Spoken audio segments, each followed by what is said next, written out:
കോഴിക്കോട് വിലങ്ങാട് ഉരുൾപൊട്ടൽ മേഖലയിൽ ജില്ലാ കളക്ടർ നിയോഗിച്ച വിദഗ്ധ സംഘത്തിന്റെ പരിശോധന ആരംഭിച്ചു. അടിച്ചിപ്പാറ, മഞ്ഞച്ചീളി, പാനോം മേഖലകളിലാണ് പരിശോധന നടക്കുന്നത്. വിവരങ്ങളുമായി കോഴിക്കോട് നിന്ന് സമീർ സി മുഹമ്മദ് ചേരുകയാണ്.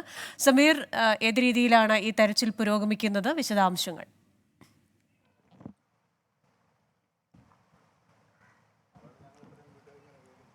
ക്രിസ്ത്യന, ഈ ദുരന്തം ഉണ്ടായ മേഖലകളിൽ ഇനി എത്രമാത്രം പുനരധിവാസം സാധ്യമാണ് എന്നത് കണ്ടെത്തുക എന്നുള്ള ലക്ഷ്യത്തോടു കൂടിയാണ് ഈ സമിതിയുടെ പരിശോധന പുരോഗമിക്കുന്നത്. ഉരുൾപൊട്ടലിനെ തുടർന്ന് 14 വീടുകളാണ് ഒഴുകിപ്പോയത്.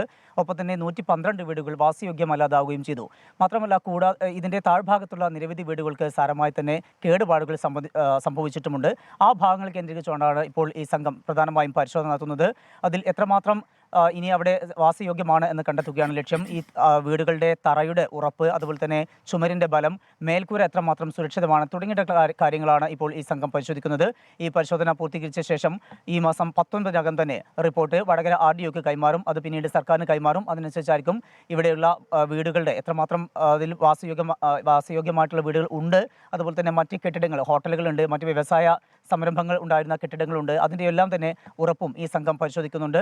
ഈ റിപ്പോർട്ട് ഉടൻ തന്നെ ജില്ലാ കളക്ടർ മുഖാന്തരം സർക്കാരിന് കൈമാറുകയും ചെയ്യും. ഒപ്പം തന്നെ മറ്റൊരു പ്രധാനപ്പെട്ട കാര്യമുള്ളത്, ഇന്ന് ഇപ്പോൾ ഈ സംഭവം നടന്നിട്ട് 16 ദിവസം പൂർത്തിയാവുകയാണ്.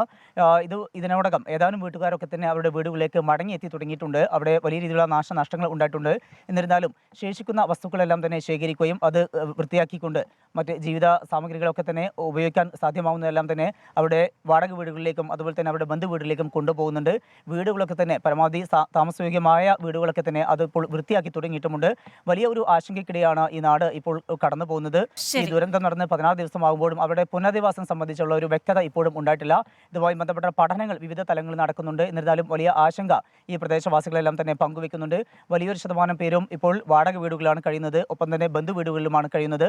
6 മാസത്തെ വാടക സർക്കാർ നൽകും എന്ന് അറിയിച്ചിട്ടുണ്ട്. എന്നാൽ അതുമായി ബന്ധപ്പെട്ടുള്ള നടപടിയിലേക്ക് കോഴിക്കോട്ടെ വിലങ്ങാട് നിന്ന് വിവരങ്ങൾ നൽകുകയായിരുന്നു സമീർ സി മുഹമ്മദ്.